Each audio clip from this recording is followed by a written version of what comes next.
Parliament session की बात कर रहे हो, तो कल जो घेराव करने में थे उनमें से सीजेपी के कितने थे?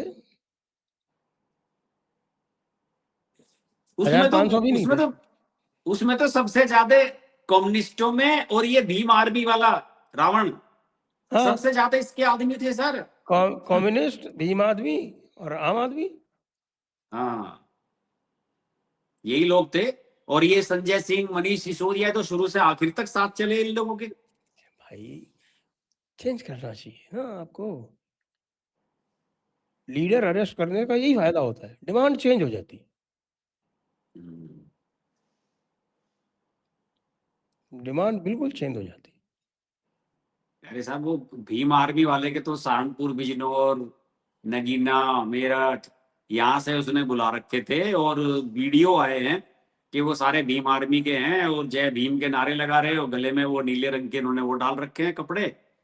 और वो भी अपने भाव बढ़ा रहा है। चुनाव आ रहे हैं, ये वेस्ट यूपी में कई डिस्ट्रिक्ट में जो है भीम आर्मी के, आजाद आजाद पार्टी के टिकटों की बड़ी डिमांड हो रही है।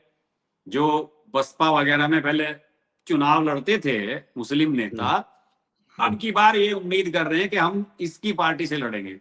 और इसकी जो खुद की जीत थी नगीना सीट से, उसमें मुस्लिम वोटर्स की बड़ी भूमिका थी। वहां के जितने भी हारे हुए जिला पंचायत मेंबर थे, नगर पालिका के एक्स चेयरमैन थे, उन सब लोगों ने इसे सपोर्ट किया और जिताया। अब वो सब लोग इससे टिकट मांग रहे हैं विधानसभा का, कि अपना सिंबल हमें दे दे और हम चुनाव लड़ेंगे तुम्हारे टिकट पे। तो ये इसका फायदा वेस्ट यूपी में उठाने की बहुत कोशिश कर रहा है। ये इसके भी काफी लोग थे वहां पे। और इसमें तो मुझे लगता है कि एफआईआर दर्ज होनी चाहिए, इन लोगों के खिलाफ भी अरेस्ट होने चाहिए इन सबको।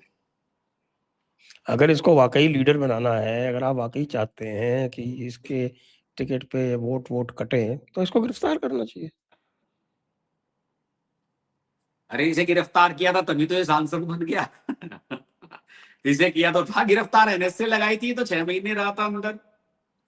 फिर बाद में हाँ, तो राहुल नहीं, गांधी और ये इसको प्रियंका, आप वोट, राहुल गांधी प्रियंका इसका हाल पूछने के लिए गए थे मेरठ। मुसलमानों का वोट कटवाना है इसका, तो अगर वो चलवाना है, ये सीट वीट तो निकाल नहीं पाएगा, ये तो पक्की बात है।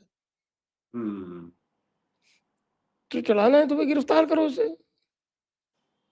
मांग को बदलो, मांग पार्लियामेंट से चेंज होनी चाहिए और उस पे जानी चाहिए कि साहब हमारे लीडर को छोड़ो। आज ये पार्लियामेंट पे अंबेडकर की जो मूर्ति है उसके नीचे धरने पे बैठा हुआ था सुबह से, अकेला बैठा वहां हुआ था धरना दे के बेचारा, बैठे। अकेला बैठा हुआ। तो ये स्थिति है साहब। तो अब हाँ, चलिए पार्लियामेंट की बात करें। पार्लियामेंट में तो अब 2/3 तो पक्का हो गया है। हो तो गया, लेकिन पहले वीक में इन्होंने वो सब डिलिमिटेशन और वो वुमेन रिजर्वेशन वो सब लिस्टेड तो अभी किया नहीं इन्होंने। अब दूसरे हफ्ते में या तीसरे हफ्ते में कब होगा, अभी तक तो नहीं दिखाई दे रहा था। अभी तो वो इनकम टैक्स, एफसीआरए, फलाना वो सब इन्होंने लिस्ट किया हुआ था। अभी तो उसका इन्होंने एजेंडा सेट किया नहीं है। लेकिन आज एनडीए की मीटिंग हुई है, हो सकता है उसमें कुछ तय किया गया हो। आज मंगल मिलन रखा हुआ था मोदी जी ने पार्लियामेंट में, तो उसमें सारे लोग बुला रखे थे। उसके उसमें कुछ तय किया हो तो अलग बात है। नेक्स्ट वीक में शायद देखने के लिए मिले कुछ।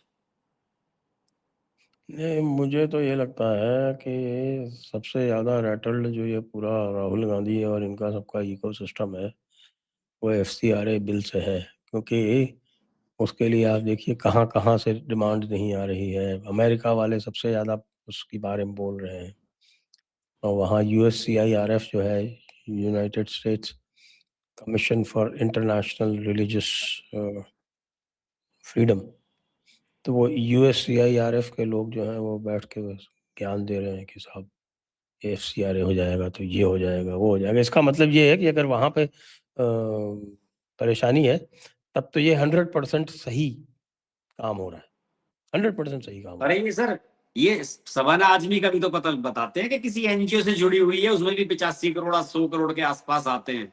वो भी एफसीआरए वाले मामला है, इन पे भी लटक रही है तलवार उसमें। ये सब इनके अंदर से जुड़े हुए हित हैं। शबाना आजमी तभी तो आई वहां 2 दिन रहेगी है, कल परसों। बहुत सारे उसका लोग भी जो वहाँ बताते हैं। पहुँचे हैं, उनके एफसीआरए से हित जुड़े हुए हैं। हम्म। अकेले ये थोड़ी है। प्रकाश राज का क्या हाँ काम था वहाँ पे? वो बिल्कुल। ईसाई धर्मांतरण संस्थाओं से जुड़ा हुआ ईसाई है वो। हाँ प्रकाश राय था वो, पहले प्रकाश राज हो गया राय से। और उसके अलावा आप देखिए, जब इसे अभिजीत दीपके को भी जो भेजा गया है, कहाँ से तैयार करके भेजा गया है? बॉस्टन से तैयार करके भेजा गया। हम्म।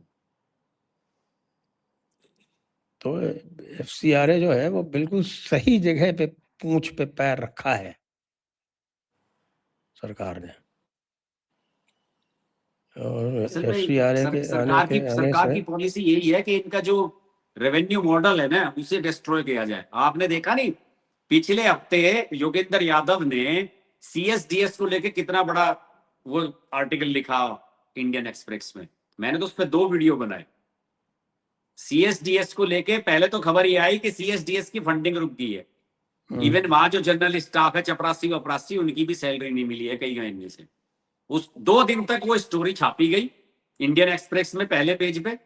पहले दिन तो इस तरीके से छापी कि साहब उसमें सूत्रों से इंडियन एक्सप्रेस को ये पता लगा है कि उनके पैसे नहीं मिले हैं। पहले दिन तो उसके डायरेक्टर ने कह दिया नहीं हमें नहीं पता। फिर अगले दिन डायरेक्टर के हवाले से खबर छापी गई। फिर तीसरे दिन योगेंद्र यादव का एक आर्टिकल छपता है उसमें, देश काल के नाम से, इंडियन एक्सप्रेस में। फिर उसने लिखा कि जब सीएसडीएस को पैसा रोका जा रहा है और इमरजेंसी के दौरान भी सीएसडीएस के साथ इंदिरा गांधी ने ऐसा नहीं किया जैसा मोदी के समय में हो रहा है। ये सब चीजें चीजें वहीं से जुड़ी हुई हैं सर, कि सब इनके जो रेवेन्यू मॉडल है, फाइनेंशियल इनका जो इंफ्रास्ट्रक्चर है, उसे डैमेज किया जा रहा है, उससे ज्यादा प्रभावित है। ये भी जो किसान किसान भेजे गए हैं, आपको पता ही है, सब ये आड़ती वाड़ती भेजते हैं। वहां के किसान के पास इतना समय नहीं है कि वहां धरना दे। ये जो आड़ती हैं, जिनके पास पैसे हैं, जिन्होंने दे रखे हैं किसानों को, ये सब इन लोगों को आगे कर देते हैं कि भाई तुम जाओ कुछ दिन वहां बैठो। ये है सारी कहानी। मामला वही है, फाइनेंस से जुड़ा हुआ है। आपको याद होगा किसान आंदोलन हुआ था, ये इस टिकैत के गुट के 2 हिस्से हो गए थे। एक अराजनीतिक करके एक टिकैत वो बन गया था भारतीय किसान यूनियन। ये सब फाइनेंशियल मामला था। कहां से पैसा आ रहा है, कितना फंड आया, आप हमें नहीं बता रहे हैं, किसके खाते में कितना पैसा आया। कभी किसी के खाते में ले रहे थे, कभी किसी के खाते में ले रहे थे, अलग अलग जगह से फंडिंग आ रही थी। तो ये सब चीजें, ये सब लोगों के हित एक ही हैं कि भाई जो असली जो माल आ रहा है ना, वो माल रुक रहा है, उसे उसे किसी तरीके से ये बिल पास ना हो, इन बिल पर चर्चा ना हो, ये सारी चीज होनी चाहिए। अभी आज वो खबर आ रही थी सोशल मीडिया पे, कोई किसी ने लिख रखा था कि शिक्षा के मुद्दे पे 2 दिन की चर्चा करवाई जा सकती है। 1 दिन की भी चर्चा नहीं होनी चाहिए इस पे। क्यों करवाई जाए चर्चा? पिछली बार इन्होंने कहा कि एसआईआर पे चर्चा कराई। एसआईआर पे चर्चा में इन्होंने क्या गाली गलौज किया, क्या बकवास करी? क्या हुआ उस एसआईआर की चर्चा कराने से? आप बताइए, कुछ हुआ, कुछ फर्क पड़ा उससे? तो इस तरह की डिमांड्स बिल्कुल नहीं माननी चाहिए कि साहब इस पे 2 दिन का सेशन बुला लो। ये फिर वही अपनी कहानी कहेंगे, वही बकवास करेंगे। ये नीट में ये हो गया, फलाना हो गया, ये हो गया, ये सब एजेंडे सेट हैं इन लोगों के। इनके सामने झुकने का मतलब ये है कि ये उंगली पकड़ के पोंछा पकड़ने वाले लोगों में से हैं। बिल्कुल सही।